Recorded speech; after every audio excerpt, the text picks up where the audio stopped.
किसी भी सब्जी में अगर धनिया ना डला हो तो वो सब्जी अच्छी नहीं बनती।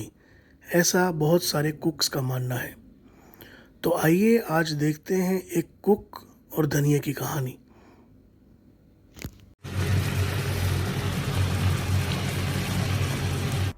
हर आदमी की ये तमन्ना रहती है कि जब शाम को वो घर पहुंचे तो उसे अच्छा खाना मिले, मगर हम इस समस्या से काफ़ी दिनों से जूझ रहे थे। फिर हमें मिला राजू, जो कि अच्छा कुक था, बहुत ही अच्छा खाना बनाता था। राजू की कुछ शर्तें थी, मगर हमने उसे बिना शर्तें सुने ही काम पर रख लिया, क्योंकि हमारी मजबूरी थी और वही हमसे बड़ी गलती हो गई। देखिए, मैं एक अच्छा कुक हूँ, ये बात मैं जानता हूँ, और मैंने अपनी सारी शर्तें इन्हें पहले ही बता दी थी, पर ये लोग शर्तें सुनना ही नहीं चाहते थे। खाना बनाने के बाद अगर सब्जी में आप ऊपर से धनिया नहीं डालोगे तो सब्जी अच्छी नहीं बनेगी, और ये लोग हैं जो धनिया लाने में ही आनाकानी कर रहे थे। और यहाँ सबके स्वाद अलग अलग हैं, तो इस पर मुझे दोष क्यों दिया जा रहा है? हमने धनिया लाने में कभी आनाकानी नहीं की। हम तो चाहते थे कि खाने में धनिया डले, मगर हमारी एक प्रॉब्लम थी कि हम 6th फ्लोर पर रहते थे। अब राजू खाना बनने के 10 मिनट पहले कहता था कि उसे हरे धनिया की ज़रूरत है। अब 6ठे फ्लोर से उतरकर कोई भी आदमी धनिया लाने के लिए जाने को तैयार नहीं था। देखिए, मेरी सबसे पहली शर्त ये थी कि खाना बनाने के टाइम अगर खाना बनाते हुए कोई चीज़ घट जाती है तो मैं बाज़ार में वो लेने नहीं जाऊंगा, क्योंकि अगर मैं बाज़ार में खाना बनाते समय कोई सामान लेने गया तो कभी कभी खाना ओवरकुक हो जाता है या कभी जल भी जाता है, तो इसका दोष भी है फिर बाद में मुझे ही देते। दरअसल ये बात बिल्कुल झूठ है कि हम धनिया नहीं लाते थे। बाज़ार से सारा सामान हम ही लाते थे, मगर धनिया एक ऐसी चीज़ थी जो रोज़ खरीदनी पड़ती है। अगर आप उसे एक साथ ला कर रख दो तो वो ख़राब हो जाता है। तो हम रोज़ाना धनिया लाते थे, मगर कभी कभार जल्दबाजी में भूल जाते थे। उसी भूल का फ़ायदा उठाकर आज राजू हम पे ये इल्ज़ाम लगा रहा है। ये लोग अपना तंबाकू, चूना, गुटखा, बीड़ी लाना नहीं भूलते और धनिया लाना भूल जाते। ऐसा हो सकता है क्या? बाद में खाना अच्छा नहीं बने तो उसका दोष मुझे दे दो, ये अच्छी बात है?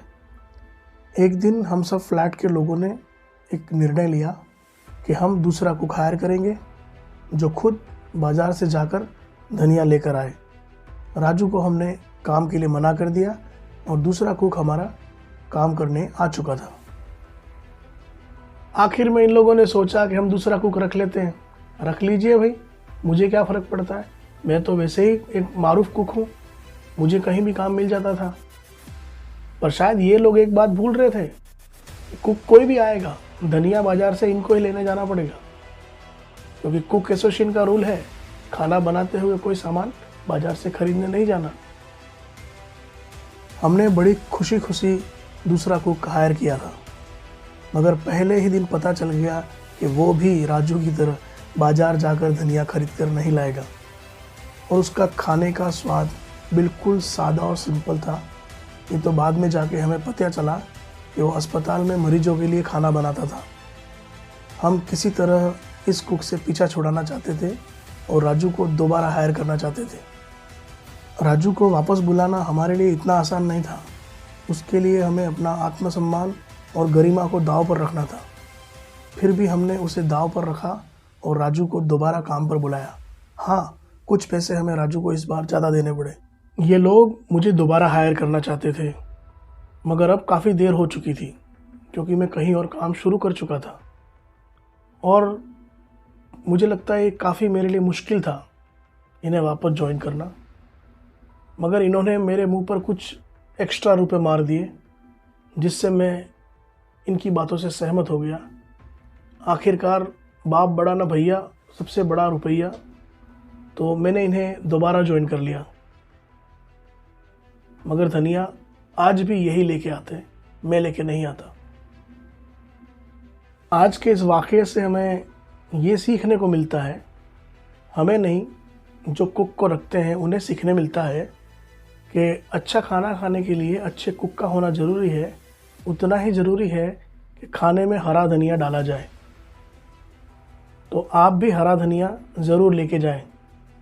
हाँ, अगर ये इंटरव्यू हो गया हो तो मुझे धनिया लेने भी जाना है। चलूं? नमस्ते भैया।